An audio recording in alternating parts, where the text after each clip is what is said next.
आप दीन हुए कि नहीं हुए, ये इसका पैरामीटर, इसकी कसौटी क्या है, ये कैसे पता चलेगा?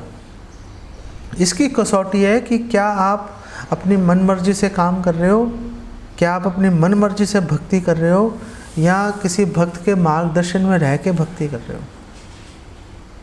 क्या कोई भक्त आपकी गारंटी लेने के लिए तैयार है कि नहीं तैयार है कि ये ब्रजपति माधव प्रभु है, मैं इसकी गारंटी लेता हूँ, मुझे इसके बारे में सब पता है, ये मेरे से पूछ के चलता है।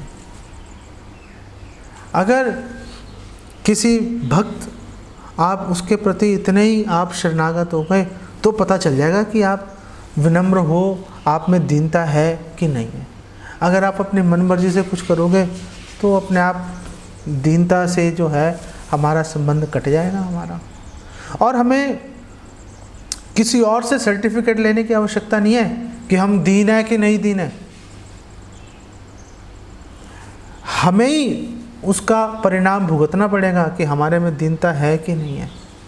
आप खुद को अपना विश्लेषण, अपना आंकलन, अपनी इवैल्यूएशन आप खुद करते रहिए।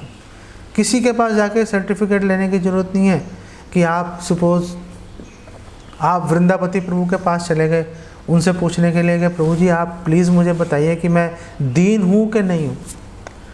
ऐसा नहीं है, आप खुद अपना आंकलन कीजिए, आप देखिए कि आप मार्गदर्शन में चल रहे हैं कि नहीं चल रहे। बस ये कसौटी है। क्या आप प्रभुपाद की, महाप्रभु की, हमारे पूरे जो गुरु परंपरा है, जो प्रभुपाद के शिष्य हैं, क्या आप उनकी शिक्षाओं का आप अच्छे से पालन कर रहे हो कि नहीं कर रहे हो? क्या आप उनकी शिक्षाओं को अपने हृदय में उतारने का प्रयास कर रहे हो कि नहीं कर रहे हो? क्या आप अनुगत हो कि नहीं हो? ये अगर आप खुद ही आंकलन आप कर लोगे, आपको पता चल जाएगा। सबको पता होता है, सबको पता होता है कि उसके हृदय में क्या चल रहा है। किसी से बाहर जाकर सर्टिफिकेट लेने की कोई आवश्यकता नहीं है। आप खुद अपने बारे में बताओ, और अगर प्रॉब्लम है तो उस समस्या का, उस प्रॉब्लम का समाधान होगा वापस दोबारा से भक्तों की शरण लेकर। ऐसा नहीं कि आपने शरण ली, फिर पीछे हट गए, कुछ प्रॉब्लम्स आ गई, अब दोबारा नहीं जा सकते, कभी भी चले जाओ। वरिष्ठ वैष्णव की सेवा है, ये कर्तव्य है कि वो तुरंत स्वीकार करेगा। ऐसा हो ही नहीं सकता कि वो स्वीकार नहीं करे। तो सर्टिफिकेट किसी से मत लो, अपना आंकलन खुद करो, और आप अनुगत किसी के हो या नहीं हो, इस प्रश्न का उत्तर ढूंढ लो, आपको पता चल जाएगा कि दीनता है कि नहीं है। कई बार ऐसे होता है कि हम वरिष्ठ वैष्णव के पास गए, उन्होंने हमें कुछ इंस्ट्रक्शन, कुछ निर्देश दिए, वो हमें लगता है कि हम उसको जीवन में उतार नहीं पाएंगे।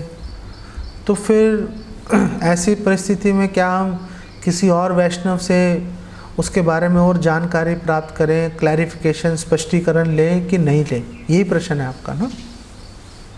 तो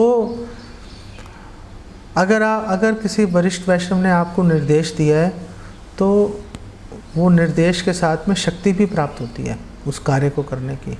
प्रभुपाद ने अपने शिष्यों को सेवा में लगाया और इतना बड़े बड़े रिस्क उन्होंने उठाए। तो जो भक्त हैं वो तो सारे नए भक्त थे और मलेच्छ बैकग्राउंड से थे। कोई ऐसा नहीं था कि वो कोई ब्राह्मण ही वहाँ पे बैठ के पड़े हुए हैं, सारे मलेच्छ थे, बचपन से ही मांसाहार, मदिरापान करने वाले लोग थे, शराब पीने वाले लोग थे। लेकिन प्रभुपाद ने उनको बोला जाओ आप जाकर लंदन जाकर प्रचार करो। वो चले गए, गृहस्थ भक्त जाके लंदन में प्रचार शुरू कर दिया, रशिया में शुरू कर दिया। तो उनको एम्पावर भी, उनको साथ में शक्ति भी प्रभुपाद ने प्रदान की कार्य की सफलता के लिए। तो वरिष्ठ वैष्णव निर्देश देता है तो साथ में शक्ति भी आ जाती है। निर्देश के अंदर शक्ति छिपी हुई है उस कार्य को करने के लिए। लेकिन अगर कोई निर्देश मिला और हमने उसको करने का प्रयास किया, नहीं कर पाए, प्रॉब्लम्स आ गई, कोई बात नहीं है। आपको प्रॉब्लम्स आई, आप वापस जाओ और आप बोलो कि मुझे ये प्रॉब्लम्स आ रही है। आप ये भी कह सकते हो मेरी इसमें रुचि नहीं है, मेरी रुचि इस सेवा में नहीं है, मेरी रुचि इस सेवा के अंदर है, आप मुझे कोई मेरी रुचि के अनुसार अगर आप कोई सेवा में नियोजित कर सकते हैं तो मैं आपका बड़ा आभारी रहूँगा। वापस उस वैष्णव के पास जाने में कोई परेशानी नहीं है, कोई हर्ष नहीं है, वापस जाना चाहिए उस वैष्णव के पास में। लेकिन अगर आपको थोड़ा सा आप हिचक रहे हो उनके पास जाने में, कई बार होता है सम्मान की भावना होती है, कई बार ऐसे लगता है कि वो पता नहीं मेरे बारे में क्या सोचेंगे वो, तो अगर आपको ऐसा लग रहा है आप अपने फ्रेंड से और दूसरे वरिष्ठ वैष्णवों के साथ भी आप विचार विमर्श कर सकते हो।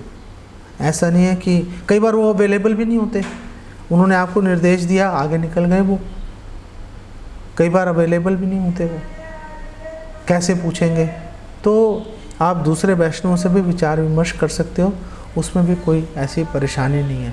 लेकिन श्रेष्ठ यही है कि जिन्होंने आपको निर्देश दिया, अगर आपको कोई समस्या आ रही है आप जाके उनसे पूछिए, वो आपको बताएंगे। और अगर आपने विचार विमर्श करना भी है तो सजातीय वैष्णवों से विचार विमर्श कीजिए जो सेम भावनाएं रखते हैं। ऐसा नहीं है कि एक भक्त है उसकी कीर्तन में बहुत रुचि है, आपने उससे कोई निर्देश लिया और ऐसे भक्त के पास चले गए जिसकी अध्ययन में बहुत रुचि है, तो वो आपको उस हिसाब से आपको वो प्रॉपर आप कंफ्यूज हो जाओगे फिर उसके अंदर। तो आपको पहले ये देखना पड़ेगा कि आपकी रुचि किस में है, क्या आप सजातीय वैष्णव का संग कर रहे हो नहीं कर रहे हो, और फिर अगर आपको उसमें कुछ प्रॉब्लम आ रही है उस आज्ञा का पालन करने में, तो आप उन्हीं से परामर्श कीजिए या फिर ऐसे वैष्णव से परामर्श कीजिए जो आप ही की तरह, जो उस वैष्णव की तरह उसी भावना के अंदर अग्रसर हो रहा है, उसी भावना में आगे बढ़ रहा है, तो फिर प्रॉब्लम नहीं आएगी। अगर हम किसी और दूसरे वैष्णव की अगर किसी और सेवा में रुचि, आप उससे पूछोगे वो बोलेगा नहीं चलो आप ये मत करो ये कर लो, फिर क्या करोगे, फिर तो प्रॉब्लम में फंस जाओगे। और बहुत से लोग ऐसे प्रॉब्लम में आ भी जाते हैं। इसलिए अच्छा यही रहता है कि कम से कम शुरुआती दौर में पहले के 8-10 साल जो हैं वो एक ही वैष्णव से जो है परामर्श करते रहना चाहिए। अगर हम बहुत ज़्यादा भक्तों से परामर्श करेंगे तो प्रॉब्लम्स खड़ी हो जाएंगी। और अगर जब अच्छी समझ में आ गई, जब आपको लग गया कि हाँ चलो अब मैं कंफ्यूज नहीं होऊंगा, उस समय किसी और वैष्णव से भी पूछने में कोई हर्ज नहीं है। लेकिन पहले 8-10 साल जो हैं हर भक्त को एक ही वैष्णव के साथ जो है उसी से संबंध बनाकर उसी से मार्गदर्शन लेना चाहिए, उसी से वापस जाकर पूछना चाहिए कि ये आपने मुझे बोला था करने के लिए, ये मैंने करने का प्रयास किया, इसमें मुझे ये समस्याएं आई, आप प्लीज़ उसका निवारण कीजिए। वो आपको उसका उपाय बता देंगे, चलो ऐसा नहीं ऐसा कर लो, आप चलो ये सेवा नहीं ये सेवा कर लो। को जो वरिष्ठ वैष्णव है उनका उद्देश्य, उनका जो गोल है वो हम सब लोगों को कृष्ण भावना भावित बनाना है ना। उनका गोल, उनका उद्देश्य हमारा शोषण करना नहीं है। तो अगर हम उनके पास जाएंगे वो अवश्य हमारी सहायता, हमारी मदद करेंगे, हमारी हेल्प करेंगे, बात ख़त्म हो जाएगी।